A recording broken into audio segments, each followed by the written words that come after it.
సాయంత్రం 2 వేసేటప్పుడు తీసుకుంటాడేమో అని. 40 ఏళ్ళ అనుభవం అంటావు, రాష్ట్ర మంత్రి చేసిన అంటావు, కేంద్ర మంత్రి చేసిన అంటావు, 10 ఏళ్ళు ముఖ్యమంత్రిని చేసిన అంటావు, తెలంగాణ రాష్ట్రాన్ని సాధించిన అంటావు. నేను ఆడ ఫ్యూచర్ సిటీ కడుతున్నాను అంటే తొక్క తోలు, వాడెవడో వస్తాడంటే వంతారనా బొంతారనా ఇవనే ఒక మాజీ ముఖ్యమంత్రి స్థాయిలో మాట్లాడే మాటలు మాకు రావనుకుంటున్నావా? మర్యాద ఉండదని మేము మాట్లాడతలేం, మర్యాద ఉండదని ఇవన్నీ విషయాలు మేము మాట్లాడతలేం. కానీ మొదలు పెడితే నువ్వు కాదు కదా నడువుకు రాయి కట్టుకొని ఆడ ఉన్న మల్లన్న సాగర్లో దుంకి చచ్చిపోతావు. మల్లన్న సాగర్ కాకపోతే రంగనాథ సాగర్లో మెడకు తాడేసుకొని ఊరేసుకొని చచ్చిపోతావు. చంద్రశేఖరరావు గారు, నన్ను గెలకకు. నేను అన్నీ చూసిన. ఎక్కడి నుంచి వచ్చిన నేను? నల్లమల్ల అడవుల నుంచి వచ్చిన. జడ్పీటీసీ గెలిచిన, ఎమ్మెల్సీ గెలిచిన, ఎమ్మెల్యే గెలిచిన, ఎంపీ గెలిచిన, తెలంగాణ రాష్ట్రానికి ముఖ్యమంత్రి అయినా. అమాం బాపత్ గాని కాదు, అక్కడి నుంచి వచ్చి అమెరికాలో అంట్లుదోమ వస్తే అయ్య పేరు చెప్పి మంత్రి అయినోని కాదు. ఊర్లో దుక్కి దున్ని కష్టమంటే తెలిసి రైతులలో నుంచి వచ్చినోని, రైతు బిడ్డను. నాతోని తమాషాలు చేయకు.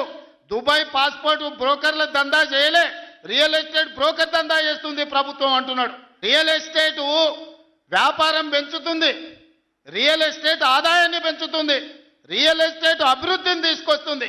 నీ కొడుకేమో హైదరాబాద్లో రియల్ ఎస్టేట్ వాడిపోయిందంటావు, నువ్వు వచ్చేమో ఈ ముఖ్యమంత్రి రియల్ ఎస్టేట్ దందా చేస్తున్నాడు అంటాడు. ఇదేమన్నా పాస్పోర్ట్ బ్రోకర్ల దందానా? నేను ఎవరినేం దుబాయ్కి పంపుతా అని మోసం చేయలే. భూములు, ప్రభుత్వ భూములు, పరిశ్రమలు పెట్టడానికి రైతులు అడిగిన నష్టపరిహారం ఇచ్చి నిన్నగాక మొన్న మక్తల్ నారాయణపేట కొడంగల్ ప్రాజెక్టుకు 12 లక్షలు ఇస్తామన్నాం. మా రైతులందరూ కాదు కూడదన్నారు. ఏం కావాలన్నా అడగమని మా శ్రీహరికి, మా శివకుమార్ రెడ్డికి చెప్పిన, మా పరిణికమ్మకు చెప్పిన.